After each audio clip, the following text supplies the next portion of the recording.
គួរតែមានចលនានឹងកើតឡើងដែលខ្មែរជួយខ្មែរស្អីបើយើងនិយាយហ្នឹងតែគួរតែមានចលនាបែបយើងដែលខ្ញុំបានលើកឡើងមិញនេះហើយចលនានេះខ្ញុំគិតថាជាចលនាមួយទៀតដែលគួរតែមានតាមរយៈ SME ជាមួយនឹងថ្នាក់ដឹកនាំរបស់យើងជាពិសេសសម័យសម្ដេចធិបតីមកបើសិនជាអាចធ្វើបាន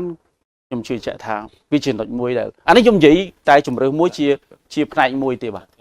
អរគុណបាទខ្ញុំពេញបន្ថែមឲ្យច្បាស់ឲ្យងាយយល់បន្តិចអានឹងហៅថា government bound ណាបាទបានបំណុលរបស់រាជរដ្ឋាភិបាលអញ្ចឹងប្រទេសទូទាំងពិភពលោកភាគច្រើនគេធ្វើហ្នឹង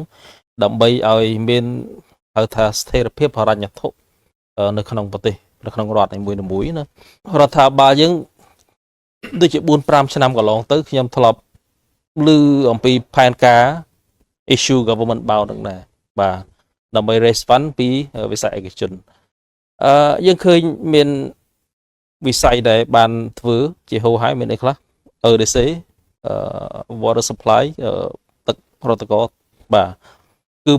វិស័យដែលរឹងមាំផុតដែលមួយងាយនឹងមិនអាចដួលរលំបានព្រោះជីវិតមនុស្សគឺត្រូវការទឹកភ្លើងបាទឡាក់មានអីផ្សេងទៀតកំពង់ផែស្វយ័តអីឧទាហរណ៍បាទអញ្ចឹងនេះគឺជាវិធីសាស្ត្រដ៏ល្អណាស់នៅក្នុងការ raise fund មកដោះស្រាយបញ្ហារបស់រដ្ឋាភិបាលដែលខ្វះ fund បាទហើយចូលមកមុននឹងតិចដោយសារតែលោកពួកញ៉ាបានកាត់បានតិចក៏ដាច់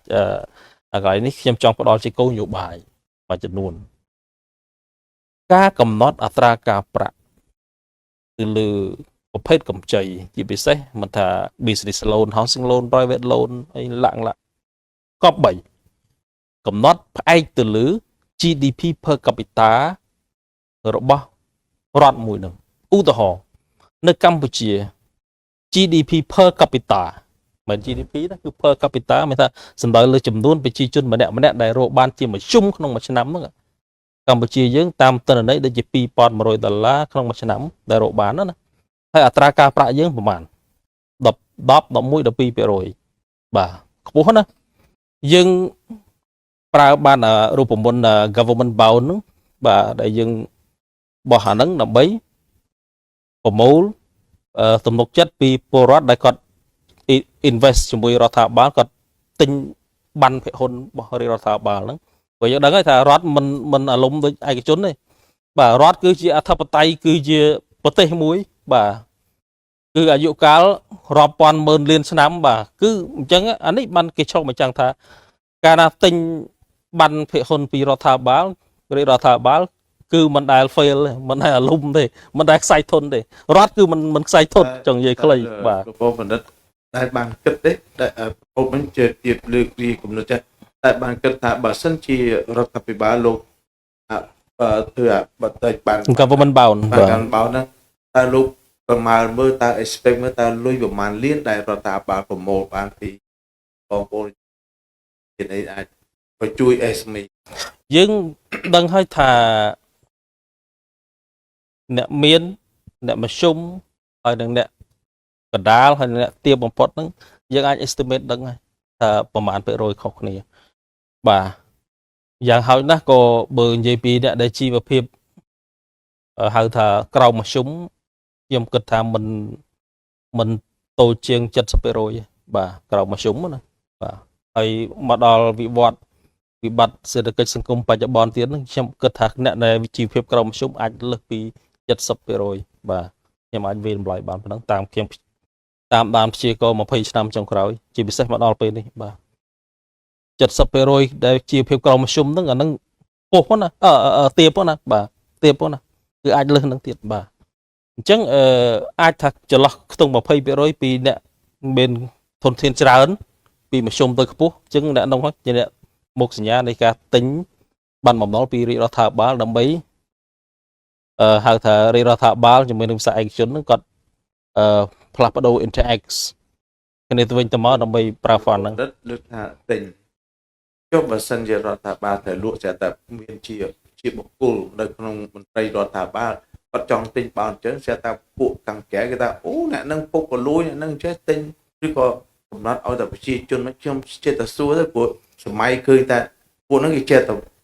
យើងនិយាយថាតែយើងចង់គិត បាទសូមអរគុណការងារនេះវាអត់ថ្មីទេដូចខ្ញុំលើកមុនហ្នឹងគឺទូទាំងពិភពលោកគឺគេធ្វើអញ្ចឹងហើយគេមានការគ្រប់គ្រង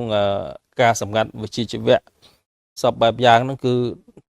ដោយសារនេះមិនមែនរូបមន្តថ្មីទេជាពិសេសអាមេរិកជប៉ុនអូស្ត្រាលីអឺរ៉ុបប្រាំងហ្នឹងគេដើរមុនយើងហ្នឹងជិត100ឆ្នាំហើយបាទវិស័យហ្នឹងដែលយើងកំពុងនិយាយហ្នឹង government bound ហ្នឹងបាទគេធ្វើប្រហែល100ឆ្នាំហើយបាទយើងទៅប្រទេសតក់ទេទំនឹកឃើញមធ្យោបាយបាទបាទយើងចង់និយាយពីចលនាជួយ SME ឯងកន្លងមកយើងនិយាយខ្វះលុយបងស្រីដែលខាងនេះគាត់និយាយអំពីបញ្ហាលុយរបស់យើងធ្ងន់ជាងគេបាទនេះគឺជាចលនាពាក្យតែចលនាមួយម៉ាត់មានថាយើងមានឱកាសហើយយើង4-5ឆ្នាំហើយតាមពិតផ្សារហ៊ុនកម្ពុជាមិនមែនទឹមតែបើកទេ2008 2009យើងបើកយូរហើយប៉ុន្តែស្កាត់ជ្រាបមានន័យថាមិនចលនាវាអត់មានចលនាអញ្ចឹងឥឡូវវាទាន់មាននេះព្រំដែនរបស់យើងកំពុងអបិទហ្នឹងលុយរបស់យើងហូរចេញទៅបរទេសហ្នឹងតែយើងត្រូវធ្វើម៉េចយើងត្រូវធ្វើយ៉ាងម៉េចដើម្បីឲ្យលុយរបស់យើងនឹងចាក់បញ្ចូលមកវិញអញ្ចឹងកុំឲ្យវាទៅណាអញ្ចឹងរុញទៅតាមរយៈបោនហ្នឹងទៅមិនខ្ញុំនិយាយពាក្យមូលបត្រហ្នឹងរឿងខ្ញុំសំខាន់ខ្ញុំលើកអំពីមានឱកាសគ្រប់គ្រាន់មានមូលហេតុគ្រប់គ្រាន់ហើយដាក់ទៅតែចលនាអីដើម្បីជួយ SME នៅក្នុងពេលនេះវាជាផ្នែកមួយគឺកាលណាបង្កើតចលនាលុយហ្នឹងច្បាស់ជាហូរមកហើយអញ្ចឹងអ្នកមានរបស់យើងសិទ្ធិរបស់យើងច្រើនណាគ្រប់ផ្នែកហើយខ្ញុំជឿជាក់ថាមិនដែលណាគេសុកទៅទិញឲ្យប្រកាសថាអូខ្ញុំទិញបាល់បំណុលហើយដើរប្រកាសលុយរបស់ខ្លួនឯងមិនអញ្ចឹងវាច្បាស់ទៅជាលក្ខជាការសម្ងាត់មួយហើយចង់នរណាគេតាមដានអានឹងរឿងគេនិយាយរឿងរបស់គេប៉ុន្តែវាជាឱកាសអត់មានឱកាសណាប្រសើរជាងឱកាសនេះទេដែលយើងត្រូវការធនខ្លួនឯងជួយខ្លួនឯងអត់គួរទុកលុយនឹងនៅក្រោមខ្នើយឬក៏រុញលុយនឹងទៅបរទេសបាត់ហើយពេញខ្ញុំសោកស្ដាយខ្ញុំឃើញឮជួបគ្នាម្ដងគេថាយើងទៅទិញផ្ទះហ្នឹងផ្ទះនៅអូស្ត្រាលីតែ4លានកន្លៃទេខ្ញុំថាអូចុះបើសិនជាមកជួយ SME ដូចខ្ញុំដែលរកស៊ីតូចតាចតែមិនដឹងជួយខ្ញុំមិនហាងនៅស្រុកគេហ្នឹងគេឲ្យគ្រឿងខាតទៀតបាទ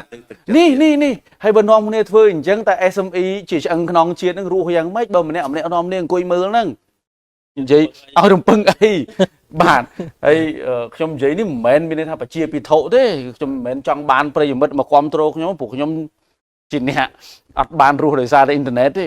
ប៉ុន្តែខ្ញុំនិយាយក្នុងគោលបំណងថាតើបើសិនជាយើងចង់ដោះស្រាយនៅបញ្ហាអីមួយយើងគួរតែដោះស្រាយចេញពីរបៀបណាហើយខ្ញុំសូមបន្ថែមមិញណាបង